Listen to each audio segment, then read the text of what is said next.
다 함께 찬송가 94장 주 예수보다 더 귀한 것은 없네 고백하시겠습니다.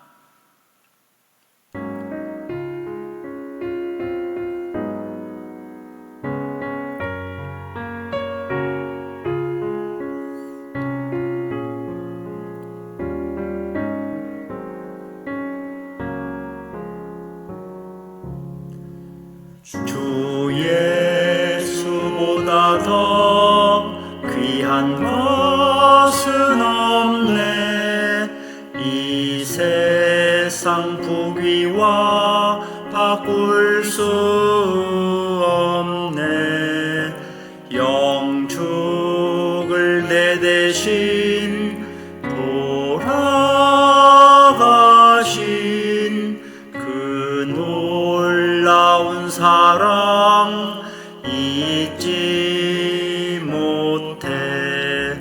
세상 즐거움 다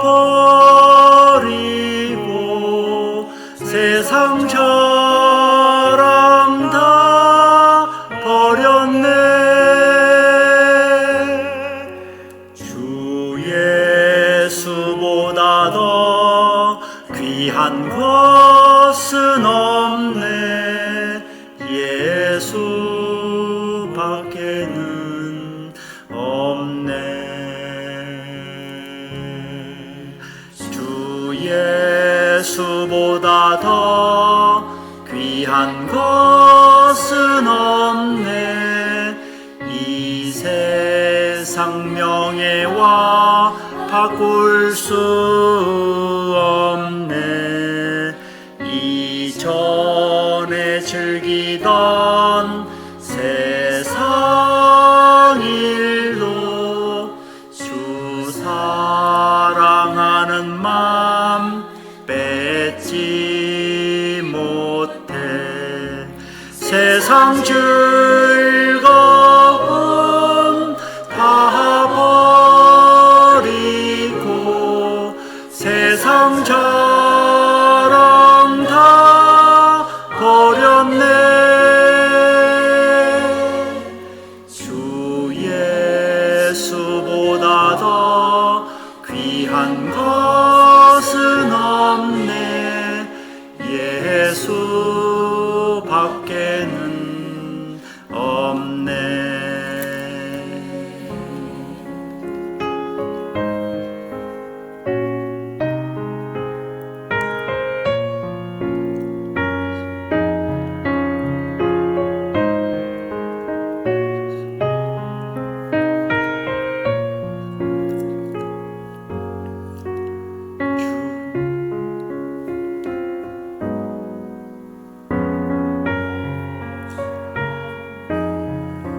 이 세상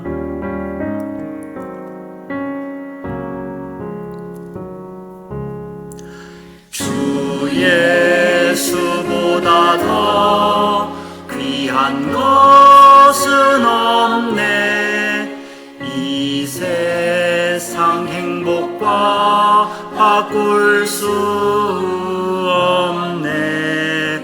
유혹과 핍박이 몰려와도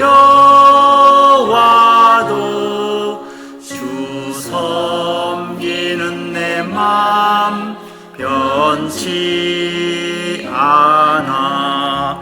세상 즐거움 다 버리고 세상 자랑 다 버렸네.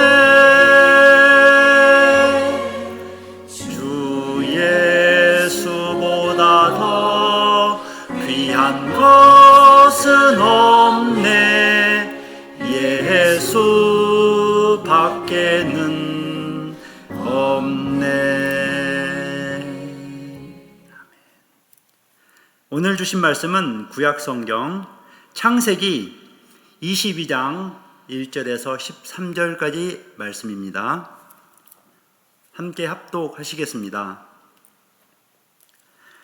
그 일 후에 하나님이 아브라함을 시험하시려고 그를 부르시되 아브라함아 하시니 그가 이르되 내가 여기 있나이다. 여호와께서 이르시되 네 아들 네 사랑하는 독자 이삭을 데리고 모리아 땅으로 가서 내가 네게 일러준 한 산 거기서 그를 번제로 드리라. 아브라함이 아침에 일찍이 일어나 나귀의 안장을 지우고 두 종과 그의 아들 이삭을 데리고 번제에 쓸 나무를 쪼개어 가지고 떠나 하나님이 자기에게 일러주신 곳으로 가더니 제3일에 아브라함이 눈을 들어 그곳을 멀리 바라본지라. 이에 아브라함이 종들에게 이르되 너희는 나귀와 함께 여기서 기다리라. 내가 아이와 함께 저기 가서 예배하고 우리가 너희에게로 돌아오리라 하고 아브라함이 이에 번제 나무를 가져다가 그의 아들 이삭에게 지우고 자기는 불과 칼을 손에 들고 두 사람이 동행하더니 이삭이 그 아버지 아브라함에게 말하여 이르되 내 아버지여 하니 그가 이르되 내 아들아 내가 여기 있노라. 이삭이 이르되 불과 나무는 있거니와 번제할 어린 양은 어디 있나이까? 아브라함이 이르되 내 아들아 번제할 어린 양은 하나님이 자기를 위하여 친히 준비하시리라 하고 두 사람이 함께 나아가서 하나님이 그에게 일러주신 곳에 이른지라.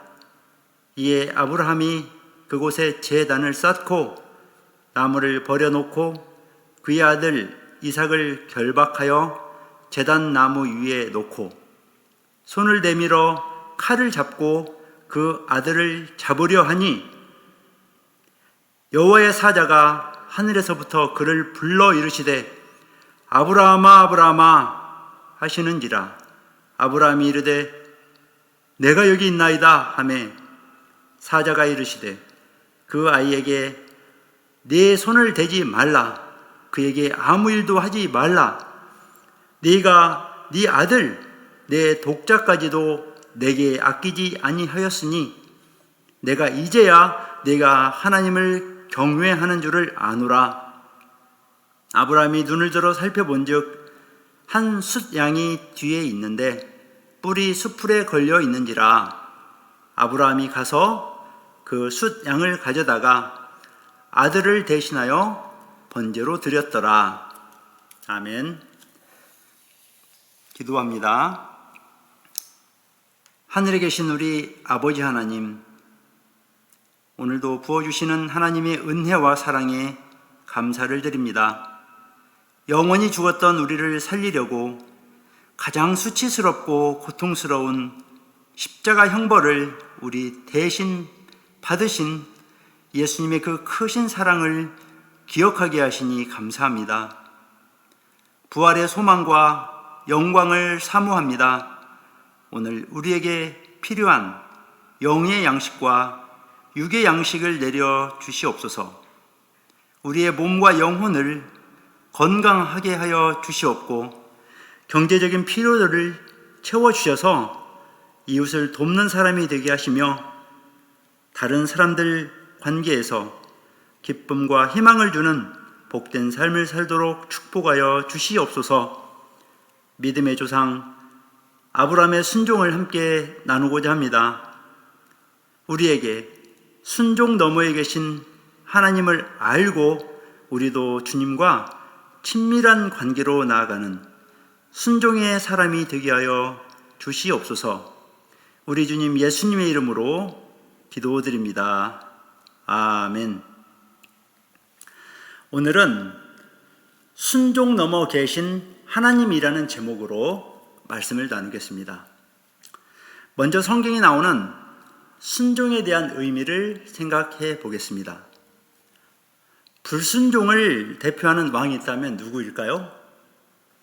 사울왕 아닐까요? 사울왕이 하나님의 말씀에 따르지 않고 자기 마음대로 했을 때 하나님은 사무엘 선지자를 보내셔서 순종이 제사보다 낫다라고 말씀하셨죠. 여기서 말하는 순종은 히브리어 쉐마의 뿌리를 둔 단어입니다. 쉐마는 듣는다라는 뜻입니다. 순종을 좀 더 자세히 말하자면 잘 듣고 그대로 따라 사는 것까지 포함합니다. 제사보다 순종을 원한다라는 말의 뜻은 무엇일까요? 하나님은 형식적으로 순종하는 척하며 드리는 번제물과 제물을 기뻐하시지 않으십니다. 하나님의 음성을 진지하게 듣고 그대로 힘써 살아가는 것을 기뻐하십니다.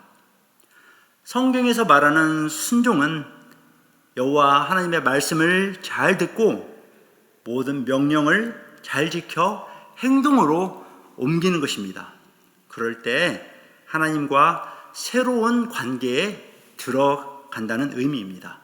마치 아버지가 아들에게 또는 남편이 아내에게 무엇을 요구할 때에 순종함으로써 더욱 아주 친밀한 교제를 나눌 수 있는 것으로 설명할 수 있겠습니다. 오늘 본문 말씀에서 가장 궁금한 점은 하나님의 모순되어 보이는 명령입니다. 사람을 제물로 바치는 것을 엄격하게 금하신 하나님이 아브라함에게 아들을 번제로 바치라는 것입니다. 아브라함에게 순종을 시험하셨다면 하나님은 독재자의 전형입니다. 하나님이 왜 이러한 모순된 명령을 내리셨는지를 알기 위해서는 오늘 본문 말씀의 전후 문맥을 살펴봐야 합니다. 하나님이 아브라함을 가나안으로 부르신 이유를 염두에 두고 생각을 해봐야 합니다. 창세기 12장 1절에서 하나님께서 아브라함을 부르십니다. 창세기 12장 6절과 7절 말씀에 보면 아브라함이 갈대아 우르를 떠나 하란을 거쳐서 마침내 세겜에 도착했습니다. 그때 하나님이 아브라함에게 나타나 그를 영접하며 이렇게 말씀하셨습니다. 12장 7절이죠. 여호와께서 아브라함에게 나타나 이르시되 내가 이 땅을 내 자손에게 주리라 하신대 자기에게 나타나신 여호와께 그가 그곳에서 제단을 쌓고 여기서 말하는 땅이라 함은 함께 살아가는 현장을 형성화한 것입니다. 이제부터는 아브라함이 여호와 하나님과 함께 그 땅에서 산다는 의미였습니다. 믿음으로 잘 살라는 의미였습니다. 믿음은 하나님과 함께 살아가는 삶의 시작입니다. 그렇기 때문에 아브라함이 하나님의 이 영역으로 들어간 후부터는 그의 삶은 하나님과 함께 살아가는 삶으로 이해해야 합니다. 아브라함이 세겜 땅에서 이렇게 하나님과 함께 산 지 10여 년째 되었을 때 하나님으로부터 인정을 받았습니다. 의롭다함을 얻었습니다. 창세기 15장 6절 말씀입니다. 아브라함이 여호와를 믿으니 여호와께서 이를 그의 의로 여기시고 그리고 18장에서 비로소 하나님은 천사로 가장해서 아브라함을 찾아오셔서 아브라함과 하나님은 눈과 눈을 대면하는 사이가 됩니다. 18장 17절 마침내 하나님이 아브라함에게 자신의 속내를 열어 보여주시는 사이가 되죠. 17절 말씀 여호와께서 이르시되 내가 하려는 것을 아브라함에게 숨기겠느냐. 이런 과정을 밟아가다가 오늘 22장에서 이삭을 바치라는 사건이 일어나게 됩니다. 오늘 본문 말씀을 보니까 어느 날 아브라함이 아침 일찍 일어났습니다. 아브라함은 지난 밤에 잠을 한숨도 자지 못했습니다. 지난 밤 아브라함의 머릿속에는 오만 가지 생각이 오고 갔을 것입니다. 지금까지 내가 의지하고 살았던 그분이 그런 분이었나? 어떻게 주신 아들인데 그 아들을 바치라고 하는 것일까? 아브라함의 아들 이삭은 하나님의 약속이 있는 아주 특별한 아들이죠. 만약 이삭이 없어지면 아브라함에게 주셨던 약속과 모든 복도 다 사라질 것입니다. 그런 아들을 번제로 드리라고 하신 것입니다. 사람을 제물로 드리지 말라고 강조하신 분이 아브라함은 얼마나 많은 생각과 이 번민을 했을까요? 그런데 아브라함은 하나님이 하신 말씀에 걸리는 면이 있습니다. 네 아들, 네 사랑하는 독자 이삭이라고 하신 이 하나님의 말씀에는 너의, 네라는 이 대명사를 3번 반복해서 사용하셨기 때문입니다. 영어 성경에서는 your son, your only son, whom you love, 이삭. 마치 이삭이 너의 아들이냐? 라고 묻는 것 같았습니다. 히브리 성경에서는 유일한 너의 아들이라고 표현되어 있는데 아브라함이 사랑하는 유일한 사람이 이삭이란 말입니다. 그렇다고 해서 아들을 죽여서 바치라고 할 수 있을까요? 그날 밤 아브라함은 그 마음이 얼마나 괴롭고 아팠을까요? 이삭을 바치겠다고 결심했더라도 그 고통은 이루 말할 수 없었을 것입니다. 아침에 일찍 일어나 아브라함은 즉시 나귀의 안장을 지웠습니다. 그리고 이삭을 데리고 집을 떠났습니다. 그런데 아브라함이 이상합니다. 번제에 쓸 나무를 아브라함이 손수 준비했습니다. 나무의 안장을 지우는 일은 그렇다 치더라도 나무를 쪼개서 준비하는 일은 종들이 하는 일이었을 것입니다. 하나님의 말씀을 따르기로 결심을 하기는 했지만 아버지의 정은 억제할 수 없어서 장작을 패는 것으로 해소해 보려고 했던 것은 아니었을까요? 그날 밤 이후 다음날 새벽에 브엘세바를 떠나 이틀을 걷는 동안에 아무도 말을 하지 않았습니다. 브엘세바에서 모리아산까지는 꼬박 3일을 걸어야 도달할 수 있는 길입니다. 지도상에서 그 거리를 측정해 보니 직선거리가 88km나 됩니다. 걸어서 간다면 3일 동안 부지런히 걸어야 할 거리죠. 사흘 되던 날 아침에야 아브라함이 입을 엽니다. 두 종들은 나귀와 함께 여기 머물러라. 나무는 이삭이 지고 간다.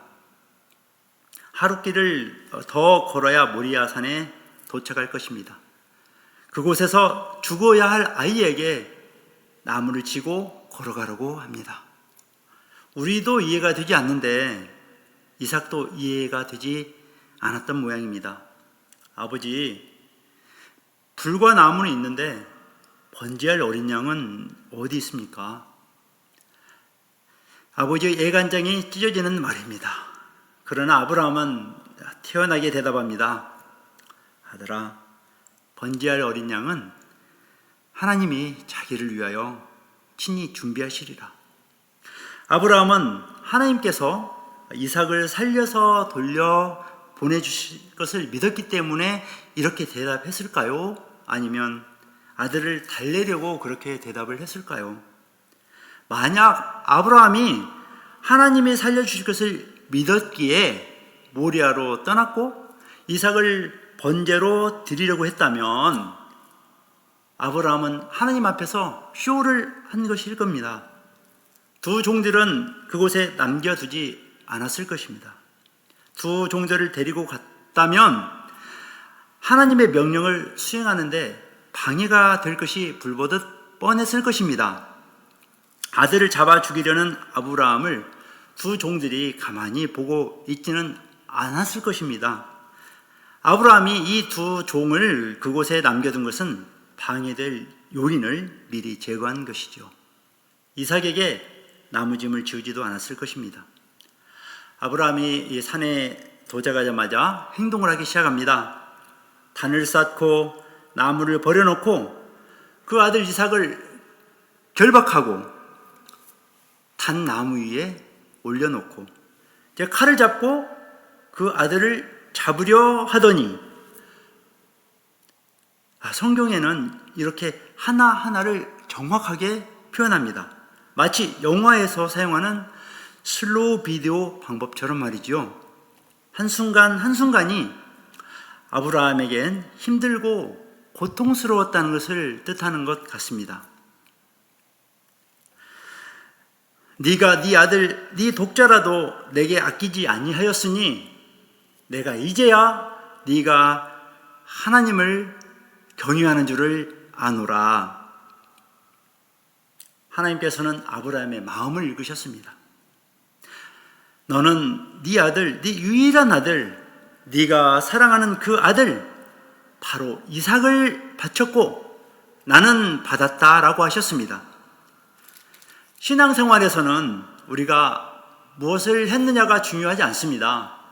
하나님께서 나의 마음과 나의 행동에 대해서 어떻게 생각하느냐가 매우 중요합니다. 이삭 번제 사건에서도 중요한 것은 하나님의 반응입니다. 네가 네 아들 네 독자라도 내게 아끼지 아니하였으니 이제야 네가 하나님을 경유하는 줄을 아노라. 이 12절 말씀의 문장은 히브리어 성경에서는 내가 아노라로 시작합니다. 하나님께서 아브라함이 나 하나님을 경유하는 줄을 알았다고 하십니다. 네가 네 아들 내 독자 유일한 아들이라도 내게 아끼지 아니하였다. 마음을 읽으시는 하나님께서는 아브라함의 마음을 읽으셨습니다.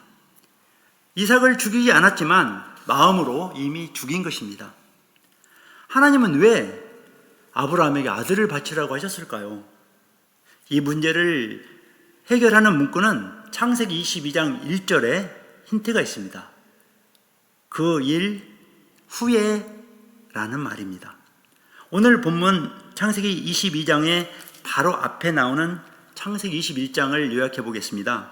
창세기 21장 1절에서 7절은 이삭이 태어나고 8절에서 21절에서는 이삭을 괴롭히던 이스마엘에 이제 쫓겨납니다. 그리고 22절부터 33절까지에서는 아비멜렉과 그동안의 불화를 이제 싣고 평화를 이루었습니다. 이것은 무엇을 의미하죠? 아브라함의 일생에 가장 평화롭고 평안하고 만족하는 시기라는 말입니다. 그런데 그 이후에 아브라함의 마음에 변화가 일어난 것입니다.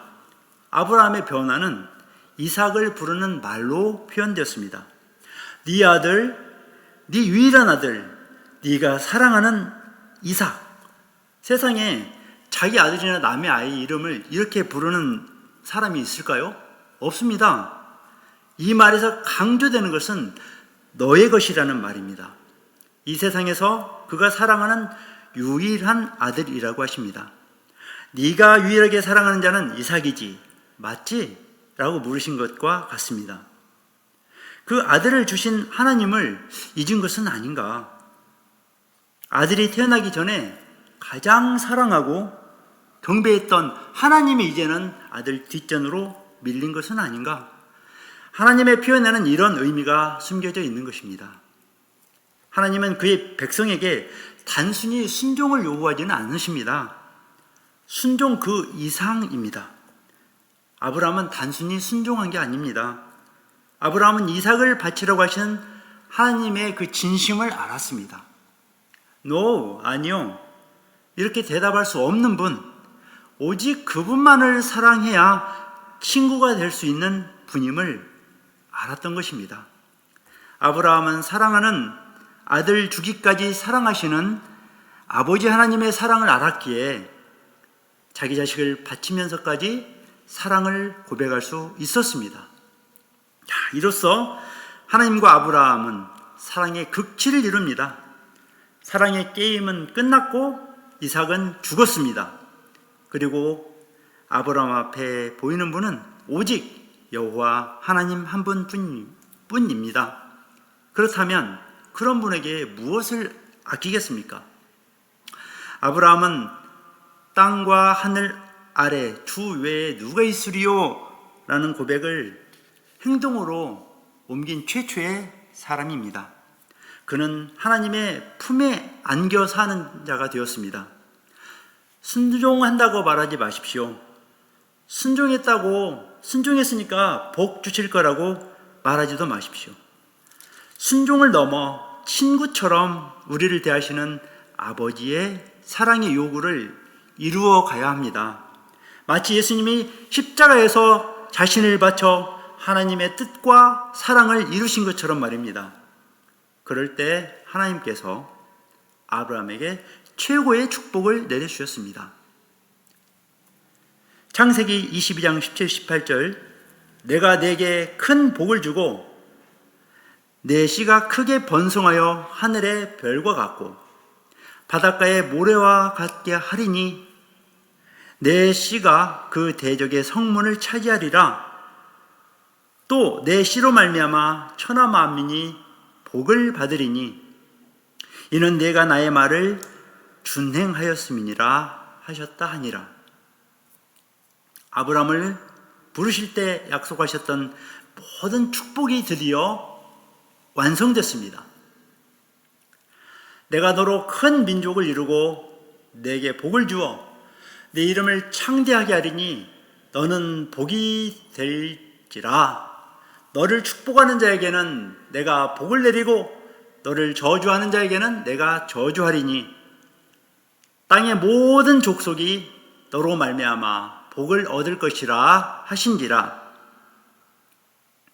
우리가 섬기는 하나님은 자신의 모든 것을 나 한 사람에게 주시고 그리고 내 모든 것을 원하시는 분입니다. 그분은 사랑이시기 때문입니다. 나 한 사람을 천하보다 사랑하시는 사랑이기 때문입니다. 아멘. 주기도문으로 예배를 마치겠습니다. 하늘에 계신 우리 아버지여, 이름이 거룩히 여김을 받으시오며 나라가 임하시오며 뜻이 하늘에서 이루어진 것 같이 땅에서도 이루어지이다. 오늘날 우리에게 일용할 양식을 주시옵고 우리가 우리에게 죄 지은 자를 사하여 준 것 같이 우리 죄를 사하여 주시옵고 우리를 시험에 들게 하지 마시옵고 다만 악에서 구하시옵소서. 대개 나라와 권세와 영광이 아버지께 영원히 있사옵나이다. 아멘.